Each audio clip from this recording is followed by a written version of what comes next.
നമസ്കാരം. ഇന്നലെ പറഞ്ഞതുപോലെ ഗുരുവായൂർ ക്ഷേത്രത്തിൽ നടന്നത് ഒരിക്കലും സംഭവിക്കാൻ പാടില്ലാത്ത ഒരു സംഭവമായിരുന്നു.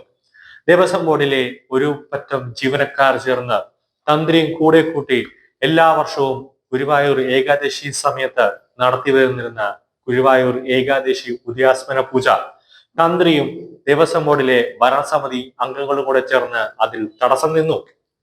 അവസാനം ഗുരുവായൂരപ്പൻ തന്നെ നേരിട്ട് ഒരു പണി തന്ത്രിക്ക് കൊടുത്തപ്പോൾ, അതായത് തന്ത്രി കുടുംബത്തിലെ ഏറ്റവും വേണ്ടപ്പെട്ട ഒരു മരണം തന്ത്രി കുടുംബത്തിൽ സംഭവിക്കുന്നു. അതുകൊണ്ട് തന്നെ തന്ത്രിക്ക് പുല വരുന്നു. അത് വന്നു കഴിഞ്ഞാൽ സ്വാഭാവികമായിട്ടും ക്ഷേത്രത്തിൽ ഒരു 16 ചടങ്ങ് കഴിയുന്നത് വരെ അനുസരിച്ച് ക്ഷേത്രത്തിനുള്ളിൽ പ്രവേശിക്കാൻ സാധിക്കില്ല. ശ്രീകോവിലിനകത്ത് പോലും പ്രവേശിക്കാൻ സാധിക്കില്ല. ക്ഷേത്രത്തിന്റെ ചുറ്റുപാടത്ത് പോലും തന്ത്രിക്ക് വരാൻ പറ്റുകയില്ല. എന്നാൽ അതെല്ലാം ലംഘിച്ചുകൊണ്ട് ഞാൻ എന്തോ ഗുരുവായൂരപ്പനെ കാട്ടി ഞാൻ എന്തോ വലിയവനാണ് എന്നൊരു ഭാവത്തിൽ, ഒരു അഹങ്കാരത്തിൽ, തന്റെ ഇടത്തിൽ, ധാർഷ്ട്യത്തിൽ എല്ലാ ഹിന്ദു ആചാരങ്ങളെയും ലംഘിച്ചുകൊണ്ട് തന്ത്രി ഒരിക്കലും ചെയ്യാൻ പാടില്ലാത്ത ഒരു തന്ത്രി എന്ന നിലയിൽ, ഒരു പൂജാരി എന്ന നിലയിൽ ഒരിക്കലും ചെയ്യാൻ പാടില്ലാത്ത ഒരു സംഭവം തന്ത്രി ദിനേശൻ നമ്പൂതിരി ഇന്നലെ ഗുരുവായൂരിൽ കാണിച്ചതാണ്. അതായത് ആയിരക്കണക്കിന് ലക്ഷക്കണക്കിന് ഭക്തർ ഗുരുവായൂർ ഏകാദശി ദിനത്തിൽ വ്രതം നോറ്റിരിക്കാറുണ്ട്. ആ സമയത്ത് നമുക്കറിയാം, രാവിലെ അവർ ഒരു തുള്ളി വെള്ളം പോലും കഴിക്കാതെയാണ്, ഒരു വെള്ളം പോലും കുടിക്കാതെയോ ഭക്ഷണം പോലും കുടിക്കാതെ ഉച്ചയ്ക്ക് മാത്രം ഒന്ന് തട്ടം നിവേദിച്ചതിന് ശേഷം കിട്ടുന്ന പഴവർഗ്ഗങ്ങൾ, അല്ലെങ്കിൽ അതും ഈ ആരോഗ്യം അനുസരിച്ച്, ഒരു മനുഷ്യന്റെ ആരോഗ്യസ്ഥിതി അനുസരിച്ച് ഈ ഗോതമ്പിലുള്ള അരിയാഹാരങ്ങളും, ഗോതമ്പിലുള്ള അരിയാഹാരങ്ങൾ അല്ലെങ്കിൽ ഗോതമ്പ് പുട്ട് ഉൾപ്പെടെ ഗോതമ്പ് വിഭവങ്ങളുള്ള ഭക്ഷണം കഴിക്കുന്നവരുണ്ട്. അങ്ങനെ ഗുരുവായൂർ ഏകാദശി നാളിൽ വ്രതം നോറ്റ് ആയിരക്കണക്കിന് ആളുകൾക്ക് അവിടെ ഗുരുവായൂർ ക്ഷേത്രത്തിൽ തന്നെ അന്നദാനം ഉണ്ടായിരുന്നു. ആ അന്നദാനം ഒരിക്കലും തന്ത്രി ഉദ്ഘാടനം ചെയ്യാൻ പാടില്ലായിരുന്നു. കാരണം ഭദ്രദീപം കൊളുത്തി ആ അന്നദാനം അവിടെ ഉദ്ഘാടനം ചെയ്യാൻ പാടില്ലായിരുന്നു. കാരണം തന്ത്രിക്ക് അവിടെ പുല ഉണ്ട്. കാരണം ഒരു മരണം തന്ത്രിയുടെ കുടുംബത്തിൽ നടന്നു. അതുകൊണ്ട് തന്ത്രിക്ക് ശ്രീകോവിലുമായി ബന്ധപ്പെട്ട്, ക്ഷേത്രവുമായി ബന്ധപ്പെട്ട ഒരു പൂജാതി കർമ്മങ്ങളിലും പങ്കെടുക്കാൻ പാടില്ല. പക്ഷെ ഇതെല്ലാം ലംഘിച്ചുകൊണ്ട് തന്ത്രി അവിടെ വരുന്നു. ജനങ്ങളുടെ ഇത്രയും ആ ഒരു ദിവസം ജനങ്ങൾ കാത്തിരുന്ന ഏകാദശി വ്രതം അതിൽ ഒരു വിഘ്നം വരുത്തുന്നു. ആ ഏകാദശി വ്രതം തന്ത്രി തന്നെ നേരിട്ട് അതിനെ അനുകൂലപ്പെടുത്തുന്ന രീതിയിലേക്ക് കാര്യങ്ങൾ പോയി.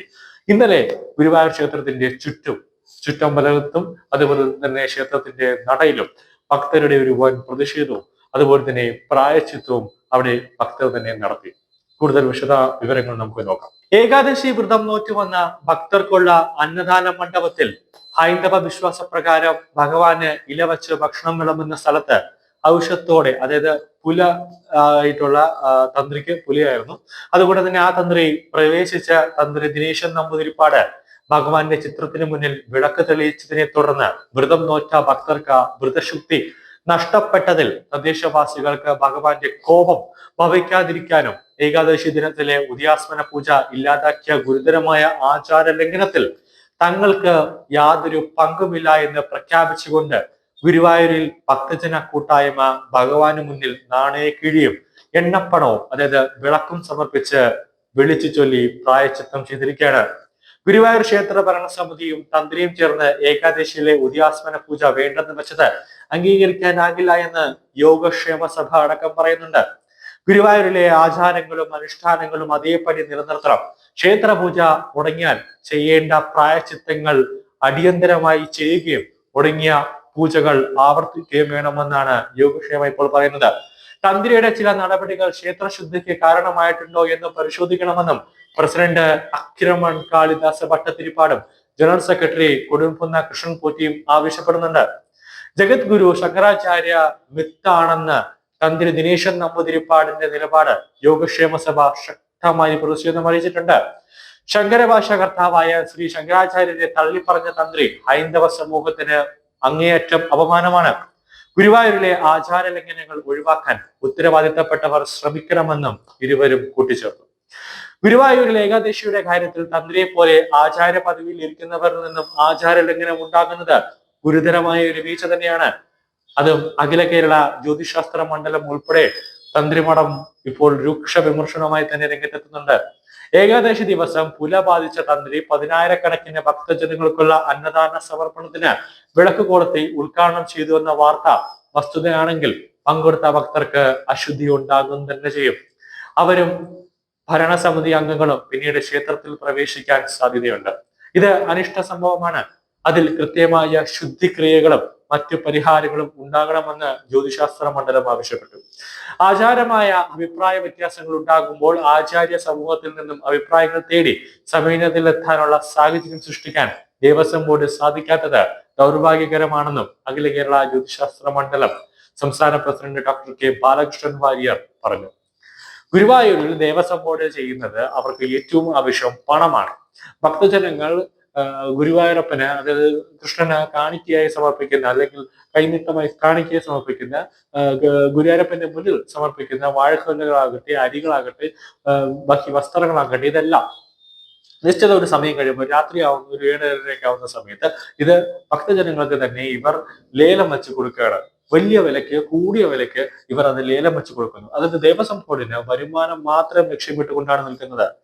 ഈ ഭക്തജനങ്ങൾ കാണിക്കുക, അതായത് കൃഷ്ണന്റെ മുന്നിൽ സമർപ്പിക്കുന്ന ആ ഭക്ഷണങ്ങൾ, ആ അരി ആയിക്കോട്ടെ, അല്ലെങ്കിൽ പലചരക്കായിക്കോട്ടെ, പച്ചക്കറികളായിക്കോട്ടെ, അതെല്ലാം എടുത്തുകൊണ്ട് അവിടെ ഒരു അന്നദാനം, ഒരു വലിയൊരു 24 മണിക്കൂർ ഒരു അന്നദാനം നടത്തിയിരുന്നെങ്കിൽ ഒരുപാട് ആളുകൾക്ക് ഒരു വിശപ്പ്, ഒട്ടനവധി പാവപ്പെട്ട ആളുകൾക്ക് ഒരു ഒരു നേരത്തെ ആഹാരം, അവർക്കൊരു വിശപ്പിന് ഒരു പരിഹാരം കാണുമായിരുന്നു. പക്ഷെ അവിടെ എങ്ങനെ ഗുരുവായൂർ ക്ഷേത്രത്തെ കുളം തോണ്ടി ഏറ്റവും കൂടുതൽ വരുമാനം ഉണ്ടാക്കാമെന്നതാണ് ദേവസ്വം ബോർഡുകാർ ഇപ്പോൾ നോക്കിക്കൊണ്ടിരിക്കുന്നത്. CPM-ന്റെ സ്പോൺസറായ അഹിന്ദുക്കളായ, അവിശ്വാസികളായ കുറെ ദേവസ്വം ബോർഡുണ്ട്. CPM-കാര് പറയുന്നതനുസരിച്ച് അതിനെ നശിപ്പിക്കാൻ വേണ്ടി മാത്രം ഗുരുവായൂരിൽ ദേവസ്വം ബോർഡിന്റെ കുറെ ഭരണസമിതികളും തന്ത്രിയും ഉള്ളത് തന്നെയാണ് ഗുരുവായൂർ എന്ന പരിശുദ്ധമായ ഈ ക്ഷേത്രത്തെ തകർത്ത് തരിപ്പണമാക്കാൻ വേണ്ടി ഇപ്പോൾ ദേവസ്വം ബോർഡ് നോക്കുന്നത്. അതുകൊണ്ട് തന്നെയാണ് ഇന്നലെ സ്പോട്ടിൽ തന്നെ ഭക്തജനങ്ങൾ ഒന്നടക്കം പ്രതിഷേധ സമരവുമായിട്ടും പ്രതിഷേധവുമായി ഗുരുവായൂർ ക്ഷേത്രത്തിന്റെ മുന്നിലെത്തുകയും അവരുടെ മുന്നിൽ കിഴികൾ വെച്ചിട്ട് പ്രായശ്ചിത്തം വിളിച്ചോതുകയും ചെയ്തത്. ഈ പ്രതിഷേധത്തിന്റെ ആഴക്കടൽ ഇവിടെ അവസാനിക്കുന്നില്ല എന്ന് തന്നെയാണ് ഭക്തർ പറയുന്നത്. ദേവസ്വം ബോർഡിന്റെ വിവിധ ക്ഷേത്രങ്ങളിൽ ഇതേപോലെ തന്നെ ദേവസ്വം ബോർഡ് എല്ലാ ആചാരങ്ങളും ലംഘിക്കുന്ന ഒരു രീതിയിലേക്ക് കാര്യങ്ങൾ എത്തിക്കൊണ്ടിരിക്കുന്നു.